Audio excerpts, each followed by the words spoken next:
नमस्कार, आप देखना शुरू कर चुके हैं कैपिटल टीवी बिहार का खास कार्यक्रम चुनावी चौसर। चुनावी चौसर में हम बात करेंगे कल आए एग्जिट पोल की कि उसको लेकर लोगों में क्या राय है, लोग क्या सोचते हैं, पॉलिटिकल पार्टी क्या सोच रही है। कुछ लोग कहते हैं कि एग्जिट पोल ने दूध का दूध पानी का पानी कर दिया। कुछ लोग कहते हैं कि ये एग्जिट पोल का तमाशा है जिसको पूरे देश ने कल देखा। तो ये तमाशा है या सच्चाई है, हकीकत क्या है, ये तो 4 जून को जब नतीजे आएंगे तब पता चलेगा। लेकिन बिहार के जो आंकड़े आए हैं उसको लेकर यहाँ एक बड़ा सवाल पूछा जा रहा है कि जमीन पर जो चीज़ें थी, जमीन पर जो परिस्थितियाँ थी, लोगों में जो नाराज़गी थी और लोगों ने जिस हिसाब से वोट किया है वो एग्जिट पोल में क्यों नहीं दिख रहा है। क्या ये आंकड़े जो हैं वो बनावटी हैं या जनता के मतदान का ये रिफ्लेक्शन है। बहुत सारी चर्चाएं हैं। देखिए 2019 में जो एग्जिट पोल आया था उसमें केवल 2 चैनल के जो आंकड़े थे वो 90% तक सही थे, बाकी 5 चैनलों के केवल 70% सही निकले। एग्जिट पोल कभी सही होते हैं कभी गलत होते हैं, इस बात को आप अच्छी तरीके से जानते हैं।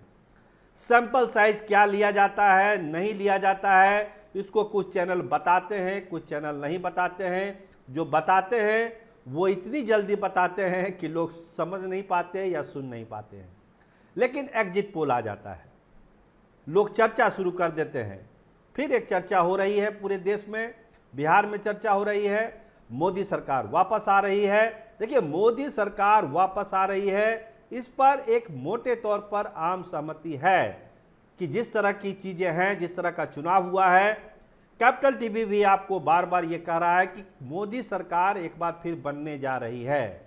लेकिन बिहार के जो आंकड़े हैं उस पर बहुत लोगों को, आरजेडी के बहुत सारे नेताओं से मेरी बातचीत हुई है, वाम दलों के नेताओं से बात हुई है, कांग्रेस के नेताओं से बात हुई है, वो ये कह रहे हैं कि ये रिफ्लेक्शन नहीं है। आप 4 तारीख को देखिएगा कि 4 को नतीजे क्या आएंगे।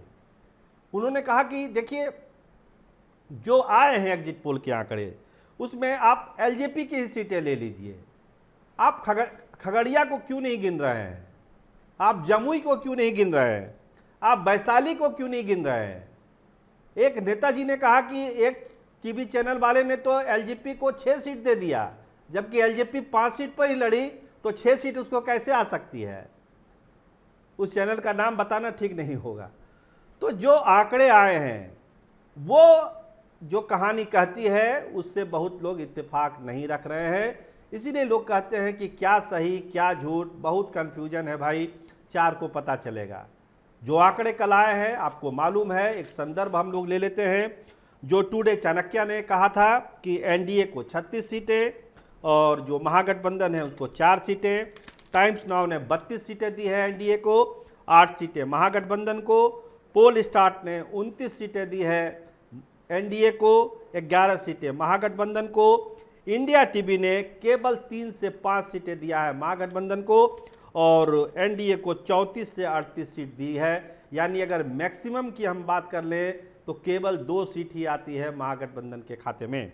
इसके अलावा एबीपी न्यूज़ ने 34 से 38 दिया है। तो कल जो ये आंकड़े आए टीवी चैनलों पर, उसके बाद एक चर्चा शुरू हो गई कि कौन सही है कौन गलत है, क्या सही है भाई, बहुत कन्फ्यूजन है। आप जनता दल यूनाइटेड की सीटों को तो हारता हुआ दिखा रहे हैं, लेकिन जैसा हमने पहले कहा कि जेडीयू हार रही है, लेकिन खगड़िया पर नज़र नहीं है, जमुई पर नज़र नहीं है, वैशाली पर नज़र नहीं है। बीजेपी की जो सीटें हैं अररिया पर आपकी नज़र नहीं गई, बक्सर पर नज़र नहीं गई, पाटलिपुत्रा पर नज़र नहीं गई और उजियारपुर पर नज़र नहीं गई। ये कैसे हो सकता है। कई चैनल ने 17 की 17 सीटें बीजेपी को जिता दी है। तो इन सब सीटों में क्या बीजेपी सही में जीत रही है, क्या एलजेपी अपनी 5 में 5 सीटों जीत रही है, खगड़िया वैशाली जमुई में कुछ उलटफेर नहीं हो रहा है। हमने पहले कहा ना, एक चैनल ने तो 6 सीटें जिता दी जबकि 5 सीट ही एलजेपी लड़ रही है। तो इस तरह के आकलन के बाद एक जनता में भी एक कन्फ्यूजन है कि ये जो आंकड़े कल दिए गए हैं सही मायनों में ये रिफ्लेक्शन है वोटिंग का या केवल इसको बैठाया गया है। देखिए, विपक्ष के कई नेताओं ने कहना है कि कल मार्केट खुलेगा, सोमवार को मार्केट खुल रहा है, इसके मद्देनज़र इस तरह के एग्जिट पोल दिखाए गए हैं ताकि मार्केट बरकरार रहे, मार्केट धड़ाम से गिरे नहीं। मंगलवार को जब नतीजे आएंगे तब नतीजे आ जाएंगे। आप एनडीए के नेताओं से बात करेंगे, उन्होंने कहा कि हमको तो कम आंका गया है, कहाँ से 7-8 सीट आ जाएगा महागठबंधन को, उनको सीट कहाँ आनी है, 1-2 आ गई तो बहुत आ गई।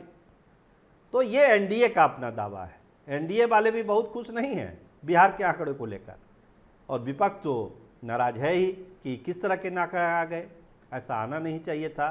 तो खैर 4 तारीख को सारी चीज़ें साफ होगी। आप भी जानते हैं, हम भी जानते हैं, एग्जिट पोल की क्या विश्वसनीयता है ये भी आंका जाएगा। हमने आपको बताया भी अभी कि 19 में केवल 2 चैनल 90% से ज़्यादा सही हुए, बाकी जो चैनल थे वो 70-75 के आसपास ही सही निकले हैं। एग्जिट पोल कभी सही होता है, कभी गलत होता है।